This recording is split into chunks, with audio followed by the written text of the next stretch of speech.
Hello बच्चों, most most welcome आप सभी का।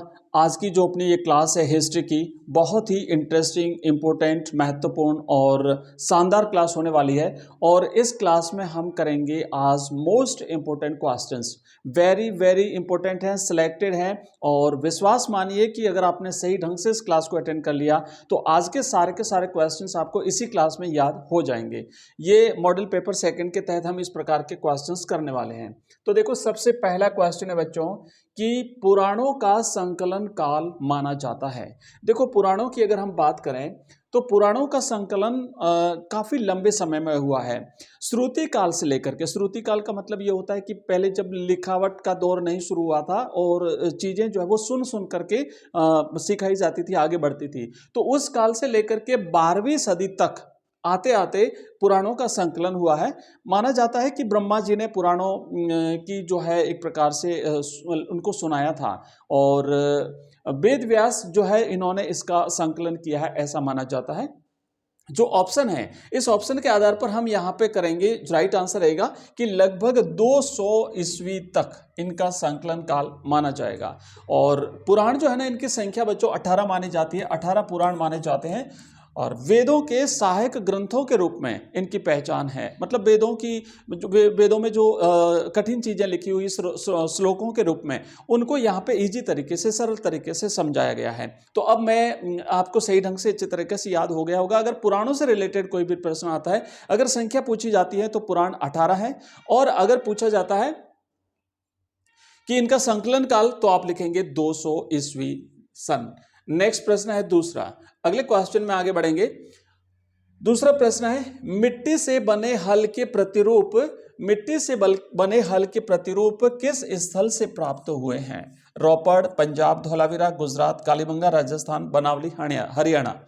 तो बच्चों, राइट आंसर रहेगा, सबको पता है कि जो बनावली है हरियाणा, यहां से मिट्टी के बने हल के प्रतिरूप प्राप्त हुए हैं। एक मॉडल बना हुआ प्राप्त हुआ है जो मिट्टी से बनाया गया है। मतलब इससे अनुमान लगाया, जैसे खिलौने बनते हैं आजकल तो सब कुछ रेडीमेड बनता है, प्लास्टिक से बनता है और कई प्रकार के न जाने कितने केमिकल्स आए उससे तैयार की जाती हैं। पहले सारी चीजें मिट्टी से तैयार की जाती थी और जो हल होता था ना, हल से खेत जोतते होंगे तो खिलौने के रूप में बनाया होगा, वो वहां से मिला है। तो राइट आंसर रहेगा कि जो है बनावली हरियाणा, यहां से मिट्टी के हल का प्रतिरूप मिला है। और अगर पूछा जाए कि मिट्टी से जुते हुए खेत के प्रमाण कहां से मिले हैं, तो वो आंसर रहेगा कालीबंगा। धौलावीरा हम जानते हैं जो गुजरात में स्थित है और यहां से सिंचाई की जाती थी तालाबों के जरिए, तो जल संचयन के लिए जाना जाता था। रोपड़ पंजाब में आता है। नेक्स्ट क्वेश्चन की तरफ बढ़ते हैं आगे। अगला क्वेश्चन है हमारा तीसरा कि विद्रोही सैनिकों ने दिल्ली पहुंच करके किसे अपना नेता घोषित किया था? आपको याद होगा, मेरठ में जब क्रांति की शुरुआत हुई थी 10 मई 1857, राइट। 10 मई 1857 को जब यहां विद्रोह हुआ तो उसके बाद विद्रोही जो सैनिक थे ये यहां से सीधे दिल्ली की तरफ कूच करते हैं और 11 मई को ये दिल्ली पहुंचते हैं, राइट। 11 मई 1857 को दिल्ली पहुंचते हैं और बहादुर शाह जफर उस समय जो है मुगल बादशाह थे, नाम मात्र के बादशाह रहे थे। उनको कहा कि आप हमारा नेतृत्व स्वीकार करिए, आप हमारे नेता बनिए। और बहादुर शाह के पास और कोई ऑप्शन नहीं था, तो उन्होंने जो है वो नेतृत्व स्वीकार किया था। सही जवाब है इसका ऑप्शन आ। नेक्स्ट प्रश्न की तरफ बढ़ते हैं। अगला राइट आंसर इसका रहेगा ऑप्शन बी। अगला क्वेश्चन है बच्चों कि हरिसेन निम्न में से किसके राजकवि थे? हरिसेन की अगर बच्चों हम बात करें तो हरिसेन जो है ना, इन्होंने, आपको याद होगा, प्रयाग प्रशस्ति लिखी जिसे इलाहाबाद स्तंभ लेख के नाम से जानते हैं। इलाहाबाद स्तंभ लेख यानी प्रयाग प्रशस्ति जिसे हम कहते हैं, ये संस्कृत भाषा में लिखी हुई है। और इसमें जो है ना इलाहाबाद स्तंभ लेख, इलाहाबाद स्तंभ लेख या इसे प्रयाग प्रशस्ति कहते हैं, संस्कृत भाषा में लिखी हुई है। और ये समुद्रगुप्त के राजकवि थे। कौन भाई? हरिसेन। तो हरिसेन समुद्रगुप्त के राजकवि थे। और समुद्रगुप्त जिसे V.A. स्मिथ ने भारत का नेपोलियन कहा है, ये समुद्रगुप्त चंद्रगुप्त प्रथम के पुत्र थे और गुप्त साम्राज्य के एक महान शासक थे। इन्होंने अपने आसपास के जितने भी छोटे जो शासक थे उन सबको जीत लिया था, अपने साम्राज्य का बहुत विस्तार किया था और इन्हें V.A. स्मिथ ने भारत का नेपोलियन कह करके पुकारा है। तो इनके राजकवि थे हरिसेन। हरिसेन ने प्रयाग प्रशस्ति या इलाहाबाद स्तंभ लेख लिखा था। इसे प्रयाग प्रशस्ति के नाम से जानते हैं बच्चों, प्रयाग प्रशस्ति।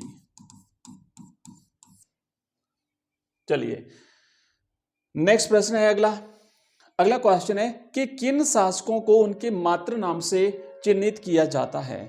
तो इसमें से सातवान शासक जो हैं इनको इनकी माता के नाम से जाना जाता है। आपने सातवान शासक गौतमीपुत्र सातकर्णी का नाम सुना होगा, तो उसने अपनी मां गौतमी के नाम पर अपना नाम गौतमीपुत्र सातकर्णी रखा था। तो सही आंसर रहेगा गौतमीपुत्र सातकर्णी।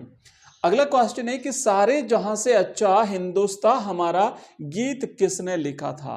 तो ये गीत जो है ये मोहम्मद इकबाल ने लिखा था बच्चों। राइट जवाब रहेगा ऑप्शन ए, मोहम्मद इकबाल ने। और इन्होंने ये गीत जो है लाहौर में सबसे पहले पढ़ा था। तो राइट आंसर है इसका ऑप्शन ए। नेक्स्ट प्रश्न है कि प्रसिद्ध यात्री जो बैप्टिस्ट तेवर्नियर कहाँ का निवासी था। बच्चों जो बैप्टिस्ट तेवर्नियर फ्रांस का निवासी था और ये एक कवि और एक इतिहासकार, एक लेखक था और ये 17वीं शताब्दी में भारत आया था। मुगल काल के दौरान ये जो है ये 17वीं शताब्दी में भारत आया था।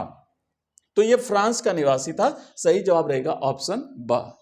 नेक्स्ट क्वेश्चन की तरफ बढ़ते हैं। अगला प्रश्न है हमारा कि कर्नाटक की वीर शैव परंपरा के प्रवर्तक कौन थे। बच्चों अगर हम बात करें 12वीं शताब्दी में दक्षिण भारत में है ना, 12वीं शताब्दी में दक्षिण भारत में कर्नाटक राज्य में एक नई शैव परंपरा का उदय हुआ था जिसे वीर शैव परंपरा कहते हैं। वीर शैव का मतलब होता है शिव के वीर, है ना, शिव यानी भगवान शिव के वीर। और इन्हें लिंगायत भी कहा जाता है। लिंगायत का मतलब होता है लिंग धारण करने वाले। तो इसे दो नाम से जानते हैं, लिंगायत या फिर वीर शैव, लिंग धारण करने वाले। तो इसकी इस प्रथा की शुरुआत करी थी बासवन्ना ने। और ये जो बासवन्ना है ये कलाचुरी राजा के मंत्री थे, कलाचुरी राजा के दरबार में मंत्री थे और इन्होंने जो है वो इस परंपरा की शुरुआत करी थी कर्नाटक में 12वीं शताब्दी में, जिसे शिव के वीर यानी वीर शैव और साथ ही साथ लिंगायत के नाम से जाना जाता है। नेक्स्ट क्वेश्चन की तरफ बढ़ते हैं। अगला प्रश्न है हमारा, अगला क्वेश्चन है 9वां। मृच्छकटिकम नाटक के लेखक कौन थे। तो मृच्छकटिकम नाटक के लेखक थे बच्चों महाराज शूद्रक, है ना, महाराज शूद्रक।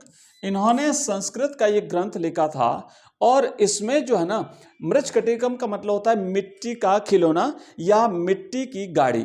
और इसमें जो है ये इसमें एक प्रेम कथा है। वसंत सेना और एक राजकुमार जिसका नाम अभी फिलहाल मेरे को याद नहीं आ रहा है, इसमें इनकी प्रेम कथा का वर्णन है ना, प्रेम कथा का वर्णन है मृच्छकटिकम, जिसकी रचना करी थी महाराज शूद्रक ने। और इसका अर्थ होता है मृच्छकटिकम का मिट्टी का खिलौना या मिट्टी की गाड़ी। ये संस्कृत साहित्य का एक महान नाटक है। नेक्स्ट क्वेश्चन है बच्चों अगला प्रश्न है, अलवार किस मत से संबंधित थे। वैष्णव मत, शैव मत, बौद्ध या फिर शाक्त।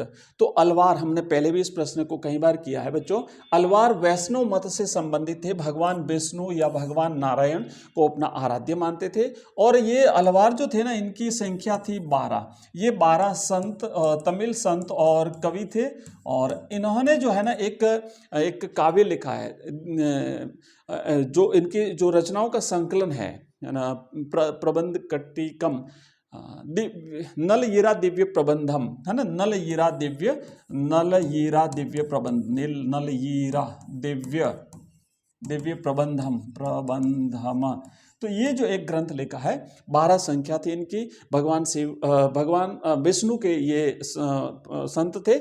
और इसमें एक अंडाल नामक स्त्री संत थी, अंडाल, जो स्वयं को भगवान विष्णु की प्रेयसी कहती थी। ठीक है, चलिए आगे बढ़ते हैं। अगला प्रश्न है, और शैव मत के जो अनुयायी थे उन्हें नयनार के नाम से जाना जाता है, जिनकी संख्या 63 थी।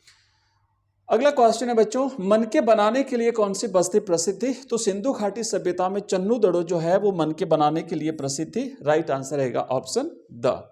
नेक्स्ट प्रश्न है, कॉलिन मैकेंजी द्वारा विजयनगर की यात्रा कब की गई थी? तो कॉलिन्स मैकेंजी 1800 ईस्वी में विजयनगर की यात्रा पर गया था और उसने हम्पी, जो कि विजयनगर की एक राजधानी थी हम्पी, वहां के जो अवशेष थे, खंडर थे, उसकी खोज करी थी। हम्पी जो है वो वहाँ की कुलदेवी पंपा देवी के नाम पर उस शहर का नाम हम्पी रखा गया था। विजयनगर साम्राज्य, जिसकी स्थापना 1336 में हरिहर और बुक्का नामक 2 भाइयों ने की थी, उनके वंश का नाम था संगम वंश। वहाँ पे टोटल 4 वंशों ने शासन किया था, संगम, सुलभ, तुलव और अरादिवु वंश। नेक्स्ट प्रश्न है बच्चों, अगला क्वेश्चन है, दक्षिण भारतीय मंदिरों में भव्य गोपुरमों को जोड़ने का श्रेय किसको जाता है? तो जो मंदिर होते थे, मंदिर का जो मुख्य प्रवेश द्वार होता था, वहां पे जो ऊंचा एक तोरण द्वार बनाया जाता था, उसे गोपुरम कहते हैं और इसका श्रेय जाता है कृष्णदेव राय। ये भी विजयनगर साम्राज्य के एक प्रतापी शासक थे, विजयनगर साम्राज्य का तीसरा वंश, संगम, सुलभ, तुलु और अरादिवु। तो तुलु वंश के एक प्रतापी शासक थे, इन्होंने भव्य गोपुरमों का निर्माण प्रारंभ किया था। अगला क्वेश्चन है बच्चों कि अफ्रीका और स्पेन से निम्न में से कौन सी फसल भारत पहुंची थी? तो मक्का जो है ना, ये अफ्रीका और स्पेन से पहुंचने वाली फसल है। नेक्स्ट प्रश्न है कि ईस्ट इंडिया कंपनी के द्वारा रिक्तिस्तान में कलकत्ता में सर्वोच्च न्यायालय की स्थापना की थी। अब चूंकि क्या होता था, 1773 ईस्वी में इन्होंने कोलकाता में 1773 ईस्वी में इन्होंने कोलकाता में सुप्रीम कोर्ट की स्थापना करी थी। इन्होंने कोलकाता से ही अपना शासन प्रारंभ किया था और उसी को अपनी राजधानी बनाया था। तो वहीं पर इन्होंने सुप्रीम कोर्ट की स्थापना करी थी और बाद में 1911 में इन्होंने राजधानी को दिल्ली स्थानांतरित करने की घोषणा करी थी ना, दिल्ली घोषणा करी थी और 1912 में फिर ये राजधानी को दिल्ली लाए थे, है ना, राजधानी बनाई थी दिल्ली को। तो ये जो है वो ये स्थापना करी थी 1773 में। चलिए, तो अब बच्चों आज की क्लास में बस हम 15 क्वेश्चंस ही करेंगे।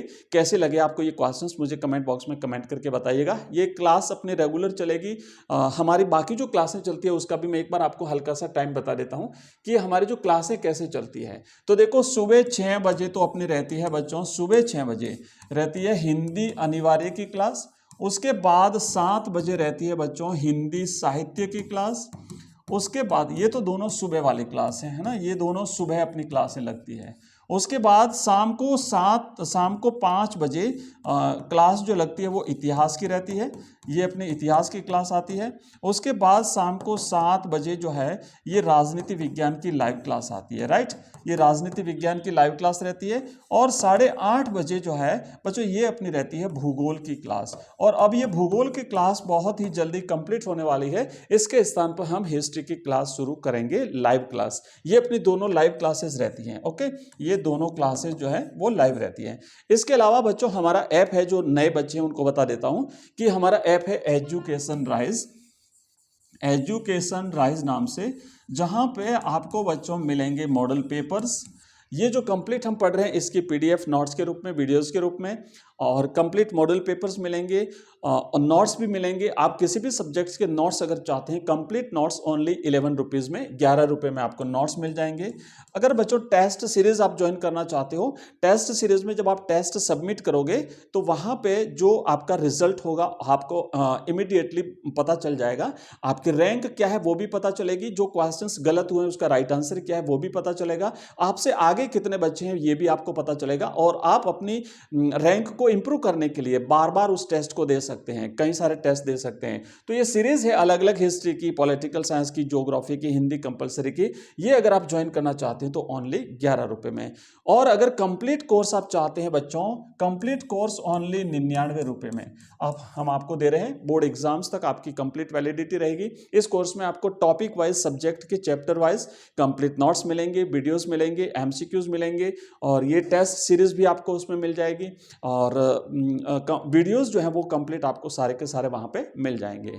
तो इस तरीके से ये रहता है बच्चों, और मिलते हैं नेक्स्ट क्लास में। तब तक के लिए जय हिंद, जय भारत।